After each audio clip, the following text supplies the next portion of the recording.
ओम नमः शिवाय. हर हर महादेव. भगवान भोलेनाथांच्या कृपेने तुमच्या सर्व इच्छा मनोकामना पूर्ण हो. श्रावण महिना भगवान शंकराची आराधना करण्यासाठी खूप महत्त्वाचा मानला जातो. या महिन्यात विशेषतः श्रावणी सोमवार आणि श्रावणी शनिवारला विशेष महत्त्व आहे. श्रावण शनिवारी अश्वत्थ मारुतीची पूजा करणे खूप शुभ मानले जाते. अश्वत्थ मारुती म्हणजे पिंपळाच्या झाडाखाली असलेल्या हनुमानाची पूजा. अश्वत्थ म्हणजे पिंपळाचे झाड आणि या झाडाखाली हनुमानाची मूर्ती असल्यास त्याला अश्वत्थ मारुती म्हणतात. श्रावणात विशेषतः शनिवारी अश्वत्थ मारुतीची पूजा करण्याची प्रथा आहे. श्रावणातला पहिला शनिवार अश्वत्थ मारुती आणि नरसिंह पूजन यासाठी महत्त्वाचा असतो. नरसिंह हे भगवान विष्णूंचे चौथे अवतार आहेत आणि ते भक्तांचे रक्षण करतात. श्रावणी शनिवारी त्यांची पूजा केल्याने सर्व संकटातून मुक्ती मिळते अशी मान्यता आहे. नरसिंह देवाचा मूर्ती किंवा फोटो असल्यास त्याची पूजा करावी. त्यांना नैवेद्य देखील दाखवावा. तसे श्रावणी शनिवारच्या दिवशी शनिदेवाची उपासना केल्यास शनी दोष, साडेसाती आणि अष्टम शनी यांसारख्या दोषांपासून मुक्ती मिळते असा विश्वास आहे. शनी हे कर्माचे देव मानले जातात आणि त्यांची कृपा लाभल्यास जीवनातील अडथळे दूर होतात, व्यवसायात यश मिळते आणि मानसिक शांतता प्राप्त होते. या दिवशी शनीच्या मंदिरामध्ये तिळाचे तेल, काळी वस्त्रे आणि काळे उडदाचे दान केल्यास विशेष पुण्यफळ हे प्राप्त होत असते. श्रावणी शनिवार हे भक्तांसाठी पवित्रता, संयम आणि संकल्पाचे प्रतीक आहे. या दिवशी अनेक भक्त उपवास करतात. शनी स्तोत्र, शनी चालीसा अथवा शनी महाराजांची कथा म्हणतात. विशेषतः ज्योतिषशास्त्रात शनी ग्रहाची स्थिती कुंडलीत प्रतिकूल असल्यास त्या व्यक्तीने श्रावणी शनिवारला शनी पूजन केल्यास दोष कमी होतो असा समज आहे. काही ठिकाणी या दिवशी शनी शिंगणापूर सारख्या प्रसिद्ध तीर्थस्थळी हजारो भाविक दर्शनासाठी जातात. श्रावण हा भगवान शिवाचा महिना असल्याने शनिवारीही अनेक भक्त शिवलिंगावर जलाभिषेक, दूध अर्पण करतात आणि बेलपत्र देखील अर्पण करतात. काही ठिकाणी शनिवारच्या दिवशी शिवशक्तीचे एकत्रित पूजनही केले जाते. त्यामुळे हा दिवस शनी आणि शिव दोघांच्याही कृपेसाठी खूप महत्त्वाचा मानला जातो. भक्तगण ओम नमः शिवाय आणि ओम शनिश्चराय नमः या मंत्राचा देखील जप करतात. श्रावणी शनिवारचा हेतू केवळ ग्रह शांती मिळवणे किंवा पूजा अर्चा करणे एवढाच मर्यादित नाही, तर या दिवशी दानधर्म, संयम, सात्विक आहार आणि मनशुद्धीचा आग्रह धरला जातो.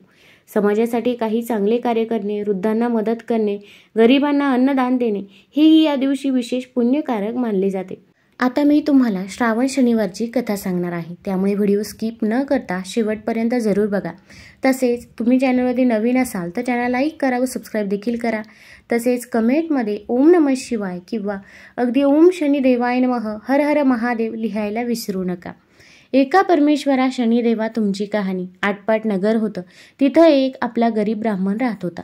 त्याला 3 सुना होत्या. पावसाळ्याच्या दिवशी तो लवकर उठे. सकाळीच लेकी सुना सुद्धा शेतावर जाई, धाकट्या सुनेला मात्र घरी ठेवी. याप्रमाणे आपला नित्य दिनक्रम होता.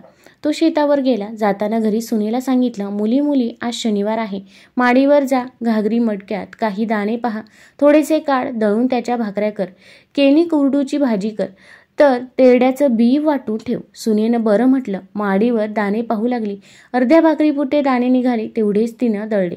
त्याच्या लहान लहान भाकऱ्या केल्या, केणी कुरडूची भाजी केली, तेरड्या टाकळ्याचं बी वाटलं आणि सासू सासऱ्यांची वाट पाहत बसली.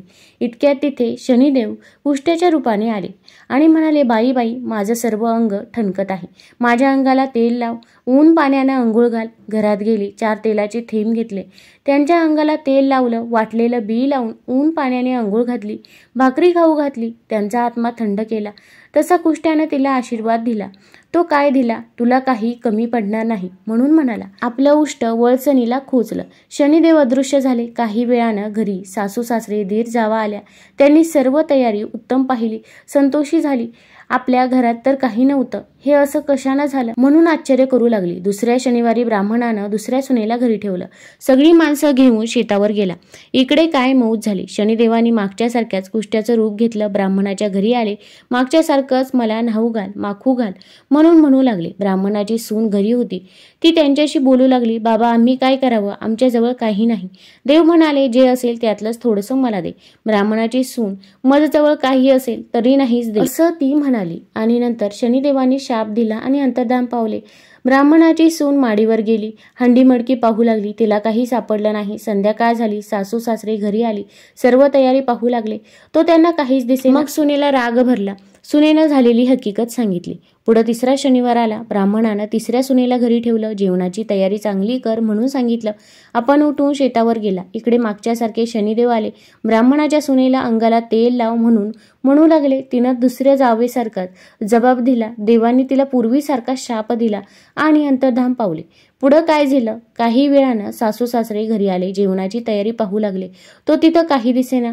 मग त्यांनी सुनेला विचारलं. मागच्यासारखीच हकीकत ऐकली. सगळ्यांचा उपवास पडला. मनात फार खिन्न झाले. पुढं चौथ्या शनिवार आला. ब्राह्मणानं धाकट्या सुनेला घरी ठेवलं. पहिल्यासारखीच आज्ञा केली आणि आपण निघून शेतावर गेला. इकडे शनिदेवानं काय केलं?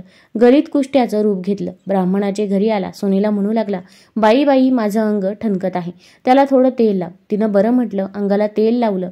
ऊन पाण्यानं अंघोळ घातली. भाजी भाकर खायला दिली. त्यांचा आत्मा थंड केला. तेव्हा देवानं तिला आशीर्वाद दिला. तर तो काय दिला? असाच तुझा आत्मा देव थंड करेल म्हणून म्हणाला. आपलं उष्ट वळसणीला खोचलं आणि आपण अंतर्धान पावला. पुढं ब्राह्मणाची सून माडीवर गेली. हंडी मडकी पाहू लागली. डाळ दाना दृष्टीस पडला.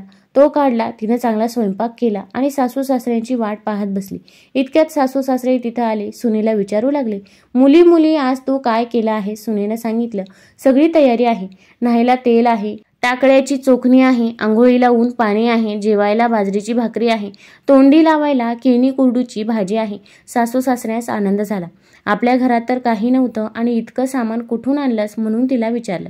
तिनं कुष्ट्याची हकीकत सांगितली. दिलेला आशीर्वाद सांगितला. सासऱ्याला आनंद झाला. इतक्यात काय चमत्कार झाला? सासऱ्यांची दृष्टी वळसणीकडे गेली. तिथं काही खोचलेलं दृष्टीस पडलं. त्यांनी ते सोडून पाहिलं तर तो पतरवाळीवरती हिरे मोते दृष्टीस पडले. सुनेला दाखवली. याच पतरवाळीवरती तो कुष्टी जेवला म्हणून तिनं सांगितलं. सासरा म्हणाला, देवानं मुलीला दर्शन दिलं. पुढं दुसऱ्या सुनास हकीकत विचारली. त्यांनी 2 वेळा आला होता म्हणून सांगितलं. आम्ही त्याला काही दिलं नाही. त्याचा त्याला राग आला. नंतर त्यानं तुमच्याजवळ काहीच नसेल म्हणून सांगितलं आणि त्याच दिवशी हंड्या मडक्यात दाणे नाहीसे झाले म्हणून 2 शनिवार आपणाला उपवास पडला. पुढं सासू सासऱ्यांनी शनिदेवाची प्रार्थना केली. मुलीला आशीर्वाद दिला व नेहमी शनिदेवाची पूजा करू लागली. जसा शनिदेव त्यांना प्रसन्न झाला तसा तुम्हा अम्मा हो. ही 60 उत्तराची कहाणी 5 उत्तरी सफळ संपूर्ण हो. तुम्हाला जर हा व्हिडिओ आवडला असेल तर आपल्या चॅनलला लाईक करा, सबस्क्राईब करा, मित्रपरिवारासोबत जरूर शेअर करा.